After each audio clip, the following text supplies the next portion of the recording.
Hello there everyone, welcome to the channel if you're new, welcome back if you aren't, I'm EDJ, and now we are covering the post-Caesar era of Rome, the end of the Republic, the rise of the Empire, and I guess the role of my favorite emperor, my favorite Roman, Augustus, the first and in my opinion greatest emperor. So obviously we're not going to jump right into him, we're kind of falling into, a lot of the falling pieces of the fallout of Caesar's death, but yeah, it's gonna be weird continuing without Caesar, but we gotta do it. So yeah, let's see how everything just falls apart, right?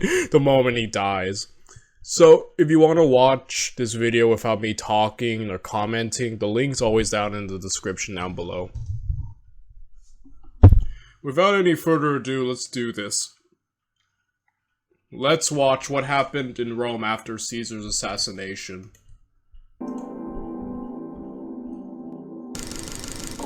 The conspirators had assassinated Caesar, supposedly under the impression that by removing a tyrant, order and true republican rule would be restored to Rome. No. If this was their intention, then it was horribly misjudged. What followed the death of Caesar was not peace, or a restoration of the Roman Republic. It was the last civil war of the Republican era. By the end of it, a man with more power than Caesar could have dreamed of would be leading Rome into a new era, the Roman Empire. Augustus! Augustus! Ugh, love Augustus. Welcome to our series on the post-Caesar civil wars. With Christmas coming, you're probably looking for a perfect... As Caesar's dead body lay at the base of the statue of Pompey, chaos erupted. Senators, unaware of who was involved in the plot or who the targets were, ran from the Senate, fearing for their lives. The conspirators, some of whom had wounded each other, also rushed out, brandishing their blood-stained daggers and proclaiming the death of a tyrant. All the public saw, however, was the leaders of government shouting and panicking, some covered in blood and others wielding weapons. In this chaos, Antony, who had not entered the chambers, was able to slip away in disguise, barricading himself in his house. Some uninvolved senators saw an opportunity to align with the conspirators and seize daggers, and boasted of having taken part themselves. The group merged with Decimus's gladiators stationed outside of the theatre and went to the center of Rome, announcing that a Brutus had once more rid Rome of a king. The public, however, was not won over. Caesar had brought a short period of stability to Rome after a long civil war, and now senators were marching through the streets with armed gladiators. The public was scared. Many of Caesar's veterans were in the city, and there was a general fear of what these veterans would do. To add to this terror, Lepidus, who had since heard the news of Caesar's death, had gone to Tiber Island where his soldiers were stationed. He then marched them to the Campus Martius to await Antony's arrival. They wanted vengeance, but agreed that they could not wage war in the streets of Rome. Instead, they decided to bide their time to await the conspirators' next move. The conspirators reached the Capitoline and blockaded themselves on the hill. Heralds were sent to again proclaim the death of a tyrant. In response, the public shouted back that all they wanted was peace. Cinna, who had been named praetor by Caesar, stepped forward and threw his official garb aside, saying it had been given by a tyrant and was thus illegal. He praised the conspirators, but the public remained unconvinced. Dolabella, who Caesar had picked to be consul for when he left for Parthia, announced that he would take office as consul immediately. He claimed to have had knowledge of the plot and praised the conspirators' actions. The approval of a consul encouraged Cassius and Brutus, who began negotiating with Dolabella. They once again insisted that their actions had been justified, and suggested that Sextus Pompey, son of Pompey, be recalled to Rome, along with others exiled by Caesar. They next sent messengers to Antony and Lepidus, arguing that what was done, and that all that they could do now was continue working for the people of Rome.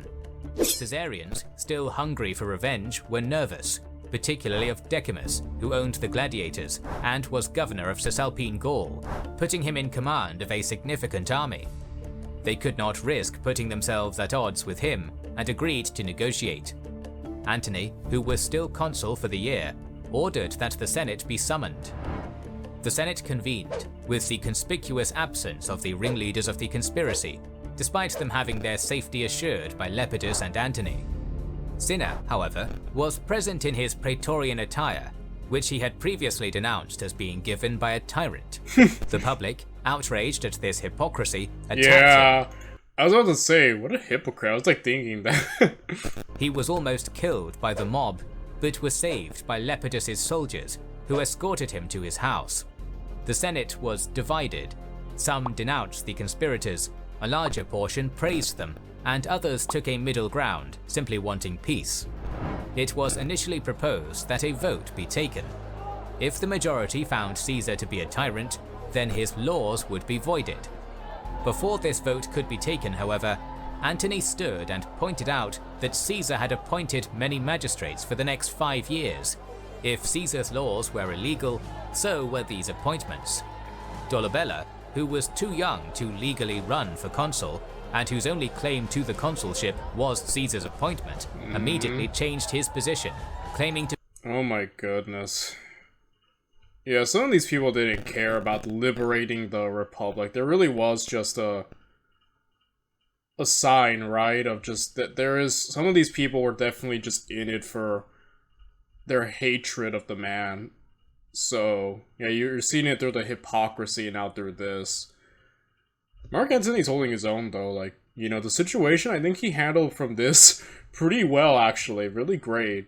It's unfortunate some of his earlier political and obviously later political exploits are not well. They don't go so hot, but, you know, I think he had promise overall. And there are times where he could be really, like, really shrewd, I guess is the reward, but, you know, effective. To be horrified at the idea of honoring those who had murdered Caesar.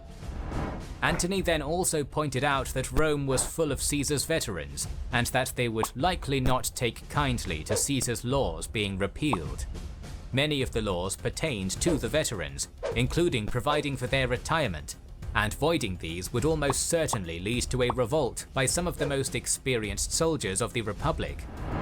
Finally, Cicero took the stage, advocating moderation. He pointed out that seeking vengeance would only beget more violence, and that their duty was to move forward in a way that was best for the people. His solution was simple and effective. All of Caesar's actions as dictator would be ratified, and the conspirators' lives would be spared. Antony was willing to agree on the condition that Caesar was given a public funeral, and that his will be read in public. Oh no. All parties agreed, and a compromise had finally been reached. You want to be a software engineer, right? Go to elgocademy.com. Use our step-by-step code. Following this meeting in the Senate, the conspirators addressed the Romans from the Capitoline. Calling themselves liberators, they claimed that Caesar had robbed the Republic of its freedom by assigning magistrates for the next 5 years, and had committed sacrilege by imprisoning a tribune. The irony of this is not hard to spot. The senators, including the supporters of the liberators, had just confirmed that Caesar's magistrate positions would be upheld.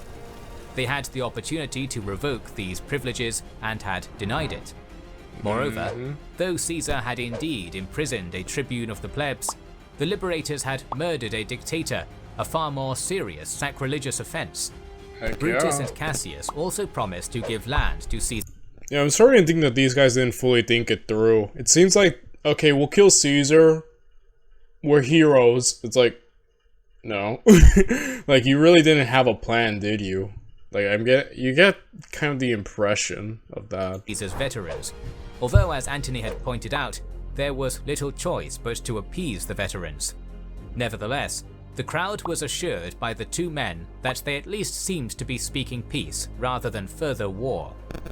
With the official pardoning of the liberators made public, Cassius, Brutus, and the other conspirators finally agreed to come down from the capital, but only after Antony and Lepidus agreed to send their sons as hostages.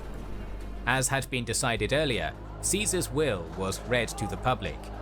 He gave his private gardens to the people to be used as a public space, and gave each citizen in Rome 75 drachmae, roughly 2 months' wages. His primary heir was the grandson of his sister, Octavian, a blood relation, who was only 19 years old. Octavian's life had so far been uneventful. He had made his first major public appearance when he gave his eulogy for his grandmother, and had asked to join Caesar during his African campaigns, but had been prevented from doing so by his mother.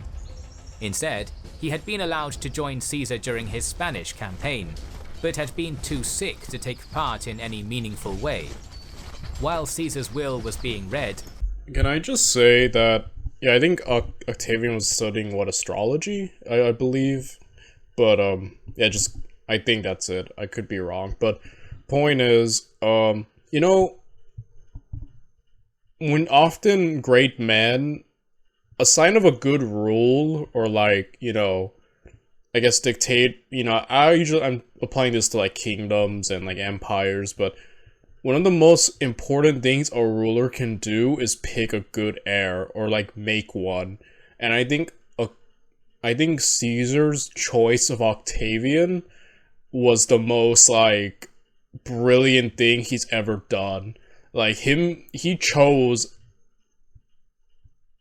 an heir that, like, you know, basically, that was just one of the best choices. Like I said, like, often that's a very underrated, or like not much talked about, but like with great kings and rulers and people, having a good successor is beyond important, and Julius Caesar chose probably the greatest person he could, right?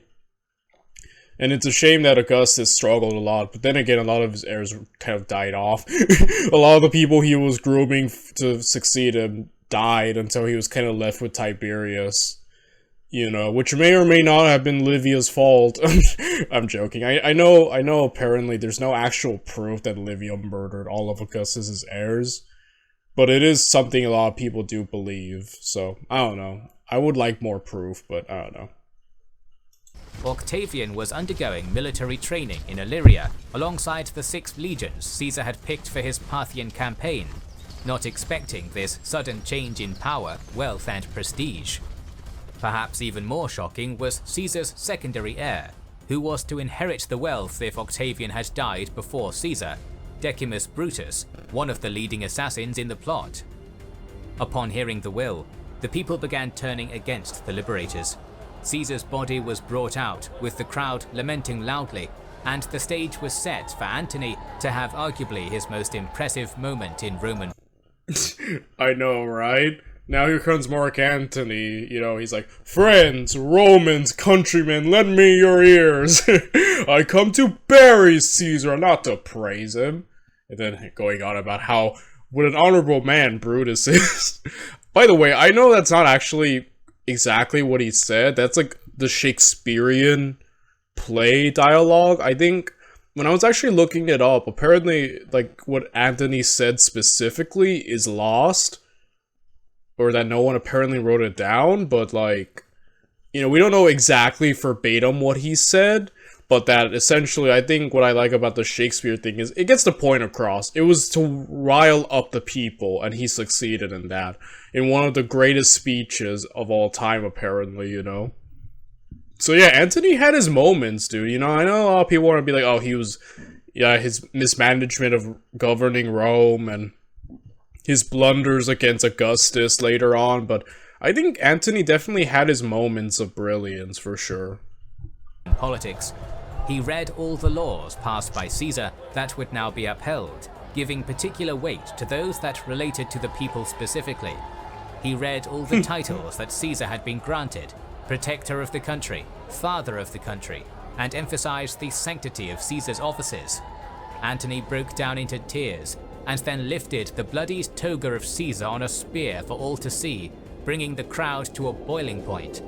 Finally, he unveiled a wax replica of Caesar with 23 stab wounds. At this point, the liberators hurried from the forum, and the crowd erupted into chaos. The crowd rampaged, burning down.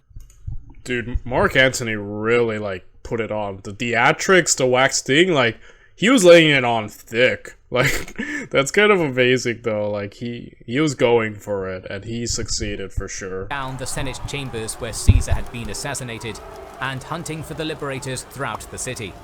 Most either fled Rome or barricaded themselves in their homes with armed guards. One man, Cinna, who happened to share his name with one of the conspirators, was mistaken for being the sinner who had been involved in the plot, and was quite literally torn to pieces.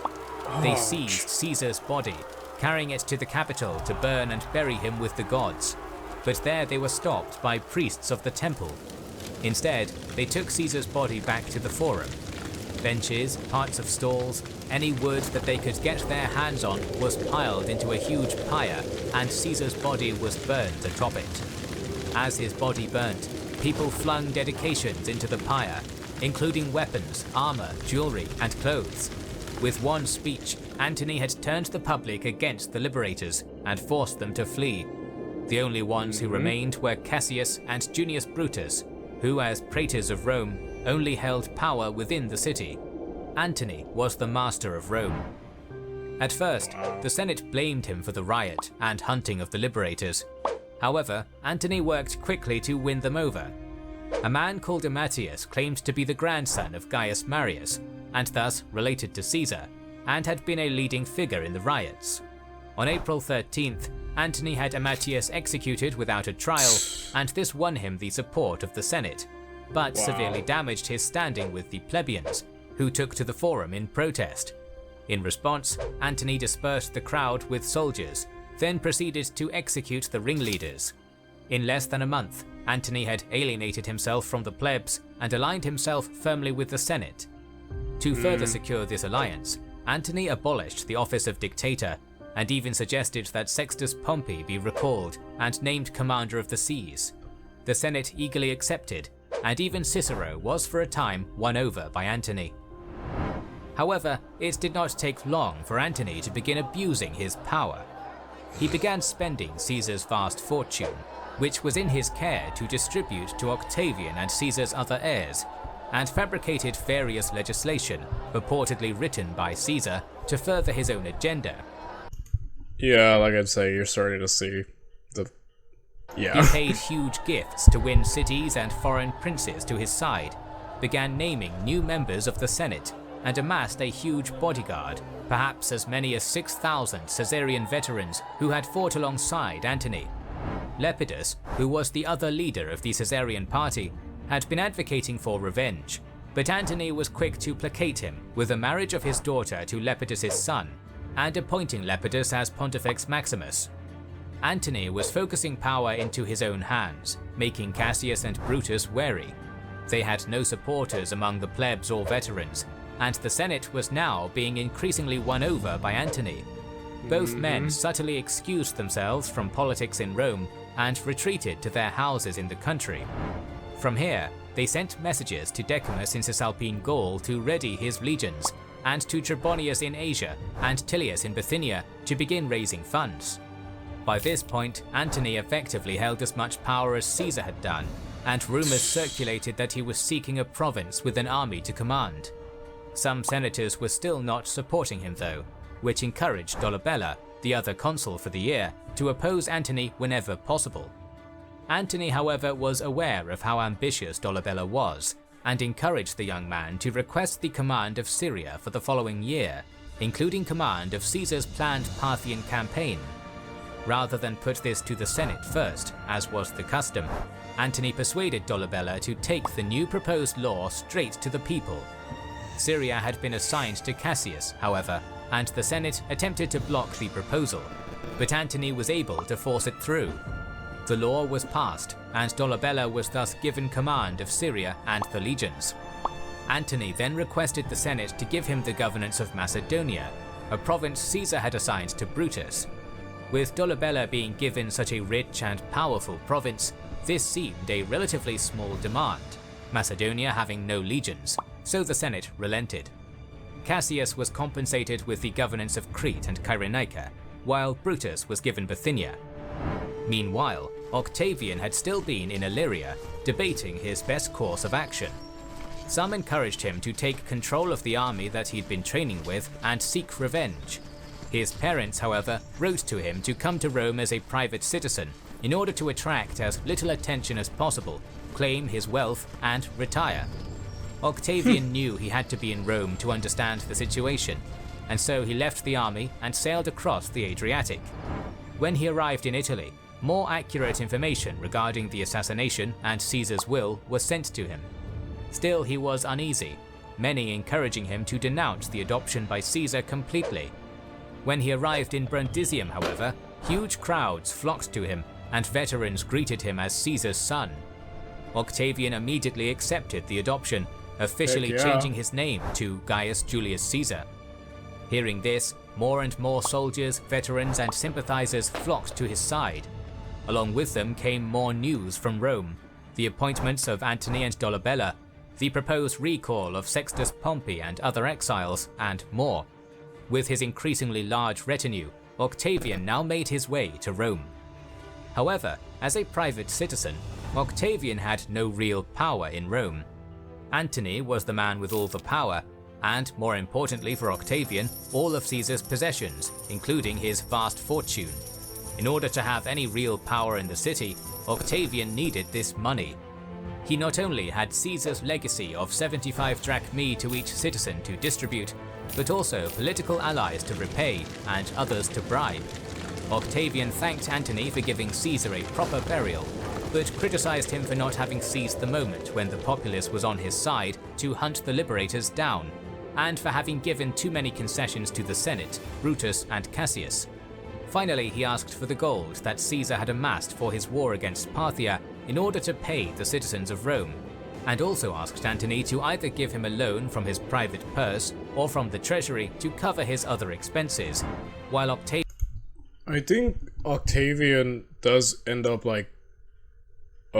paying off a lot of giving the money to the people Caesar said he would, which also helped him win power through, using the money, essentially. Paying Caesar's debts, if you would, and showing that he would take action, while Mark Antony was a little bit, not as quick to that, Octavian would immediately put his properties up for sale in order to pay these debts. Universal Technical Institute's Robotics and Automation Technician program is made for people interested in this industry. I'm good. Antony was completely taken aback.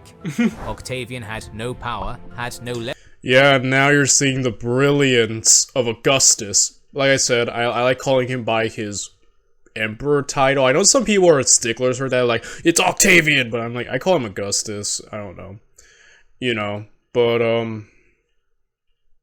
yeah, overall, you're seeing the brilliance. And just now, you're seeing the seeds between him and Antony, right? Like, these two are the rivalry that ends the Republic, so you're seeing the early signs of them kind of being against one another, but yeah, Augustus is just a genius, man. Leverage, and really had no right to be so critical and making requests from Antony, so he was quick to refuse. He pointed out that, like it or not, the senators were the representative body of Rome. Caesar had not, Antony made clear, left Octavian the Roman government in his will. As such, neither he nor Octavian had any right to overrule the constitution. Regarding the money, Antony found Octavian's requests laughable. Antony claimed that though Caesar had been a rich man, much of his wealth was distributed across a number of assets, many of which were now disputed by various individuals. Some of these had been seized after his assassination, others had not yet been liquefied into cash. In reality, Antony had already spent a significant amount of Caesar's fortune and had deliberately slowed down the process of Octavian's adoption to further handicap the young man. Antony made it clear that once Caesar's assets had been assessed and the many individual disputes resolved, Octavian would get a portion of the remaining money. Octavian left in a fury. Octavian and Antony were immediately at loggerheads. Lawsuits were leveled against Octavian, contesting a number of the assets he had inherited, as some had belonged to men who Caesar had exiled, but had now been allowed to return, while others claimed that some of the assets were seized by Caesar unjustifiably. Antony, his brother Gaius, who was a city praetor, and Dolabella, presided over many of these cases and ensured that Octavian got the worst of it. Octavian was forced to put all of his inherited properties up for sale in order to find the money to settle these various cases. This went on until two men, Pedius and Pinarius, appealed to Antony. They had also been given part of Caesar's wealth in his will, and were worried that there would be nothing left after the various lawsuits. They pointed out that Caesar's will had been clear, and that the Senate had agreed to uphold Caesar's actions. Antony conceded somewhat, allowing Pedius and Pinarius to take their share of Caesar's money now, but withheld Octavian's share, saying that, though the Senate had agreed to uphold Caesar's actions, it was also not proper to ignore the disputes of many individuals just for Octavian's sake. Yeah, man. Man, he's kind of like a jerk to Augustus, but yeah, it just goes to show you that these men were always kind of at odds, even from like the get-go, right? Pedius and Pinarius quickly took their share, planning on using it in turn to fund Octavian. Antony and his brother were due to hold games, which would be done in Brutus's name. The aim was to bolster support for Brutus and Cassius in order to hopefully get the people to reconcile with the two, thus giving the brothers two more powerful allies in the Senate who would be indebted to them. Octavian, however, opposed this. He sold all his properties at the lowest price he could, used what personal money he had, and the money from Pedius and Pinarius, to finally pay Caesar's gift of money to the people. Octavian had gone through so much to get this money that the gift was now seen as more of a gift from him than from Caesar. When the games were held, and the heralds paid by Antony began to call for the return of Brutus and Cassius, many of the people, now thoroughly won over by Octavian, stormed into the arena, stopping the games until Antony's heralds were forced to stop their appeal. Octavian had gained a victory. Which goes to show you just the brain this guy had. I mean, he's technically an adult already, 19, but like, he's already, you know, he doesn't have much experience within the Senate and against people like with, you know, Mark Antony, who's been in the political scene for like a long time now. So the fact that he came in, won this, like, maneuvered his way through this obstacle, like, goes to show you just the mind this guy had. When Brutus and Cassius heard of what happened, they were furious. This had been their last gambit at returning to Rome through popular support. Now they planned to go to Macedonia and Syria and take those provinces by force. The men who had professed to killing Caesar to protect Rome had now completely abandoned the city, leaving it contested between Octavian and Antony. However, one man who had long claimed to be a savior of Rome did stay, Cicero. He had been quick to realize that Antony was simply hoarding power for himself, and despite the danger to his life presented by the powerful Antony, he now aligned himself with Octavian. It had only been 6 months since the assassination of Caesar, and the stage was once again set for war. In Rome, the relationship between Octavian and Cicero and Antony was almost at a breaking point. Meanwhile, the liberators were starting to gather their forces, Decimus in Cisalpine Gaul, Trebonius in Asia, and Brutus and Cassius en route to their respective provinces. In Sicily, Sextus Pompeius, still not yet officially recalled to Rome, had amassed a sizable force. The entire Roman world was once again about to be plunged into civil war. I know, and the final civil war, just, man, look at all of this, just one giant mess right away. Just when Julius Caesar had brought stability, everything falls apart. But once again, it'll have to fall on a Caesar to restore order, and that Caesar shall be Augustus. In our next video, we'll... Alright, I think he's done. So yeah, I'm actually happy right now, because he set the stage very well. And I'm really looking forward to just seeing, you know, kings and generals really play out how things are gonna go. So yeah, we're just gonna jump right into the battles again. So I'm really looking forward to that. I will see you guys next time. Bye, everyone.